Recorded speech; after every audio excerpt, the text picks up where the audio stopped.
Hello, I'm Pat Burmeister, and this is my study on gender gap in sports and society.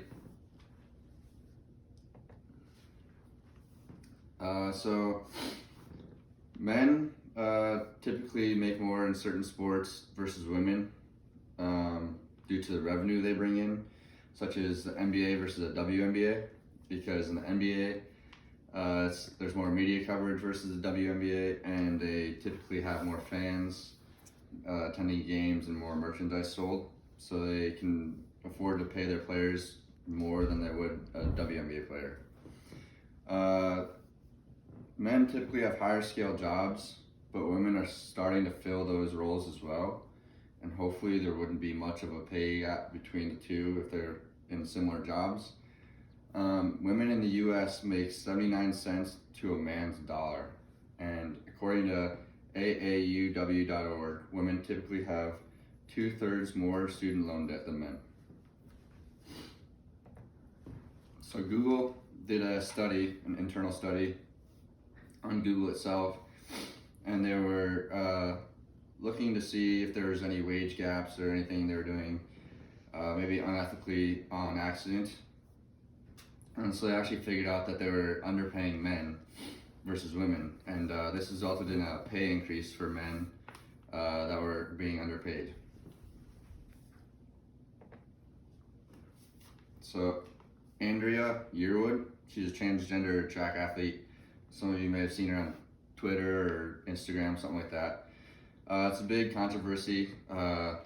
She's a transgender woman that is actually very successful in track.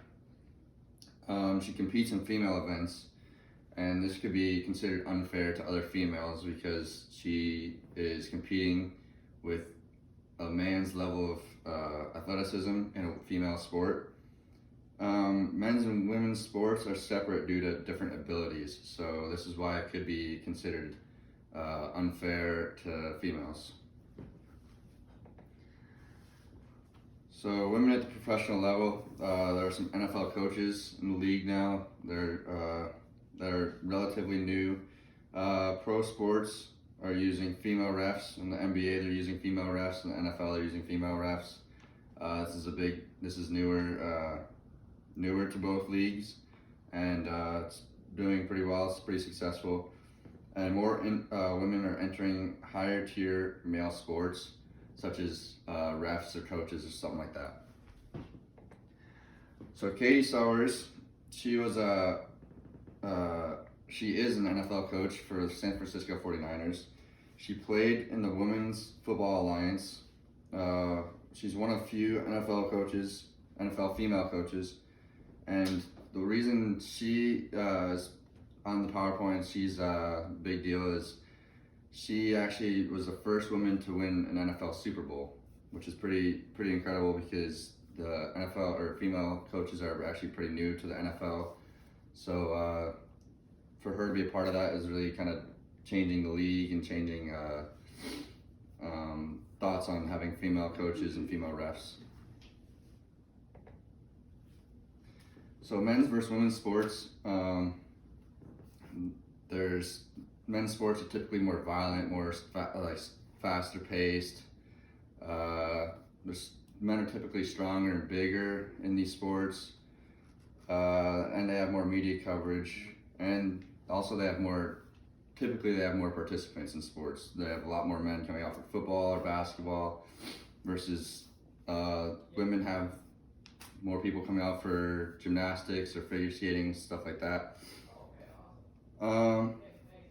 Women's sports are kind of for different abilities, I guess. They can play the same sports men do, but I think they excel when they have these sports with different abilities, such as figure skating, or there's a big one, tennis and volleyball were big for them because when men were serving, they were serving more powerfully, and there was less volleying back and forth than the female sports.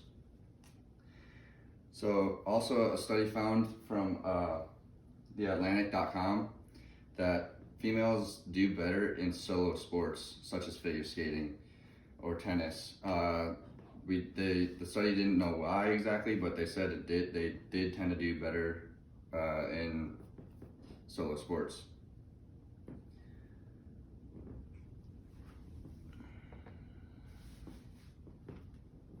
Men men do have an increase in testosterone compared to women. Testosterone helps muscle building. It's just basically what makes them bigger and stronger in most cases than women.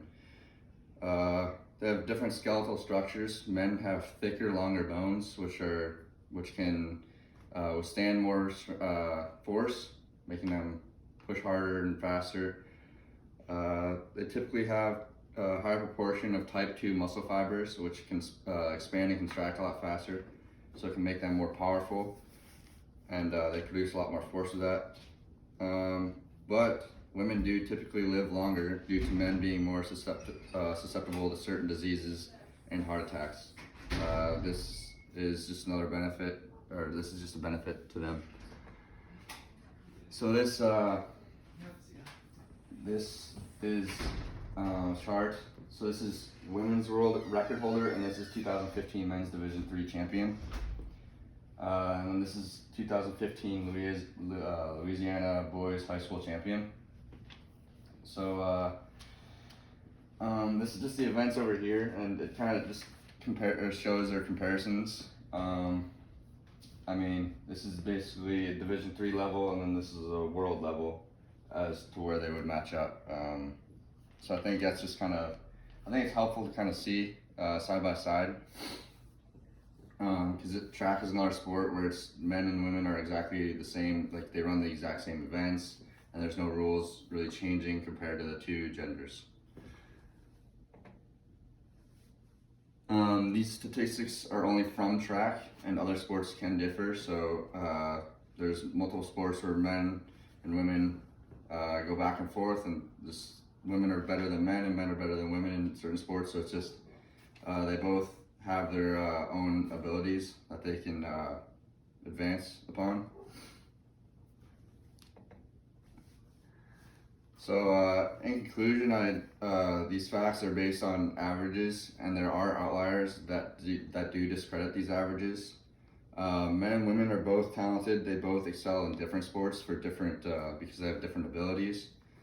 And these facts don't really represent any opinions that I have. This is a highly controversial topic that has been around for centuries.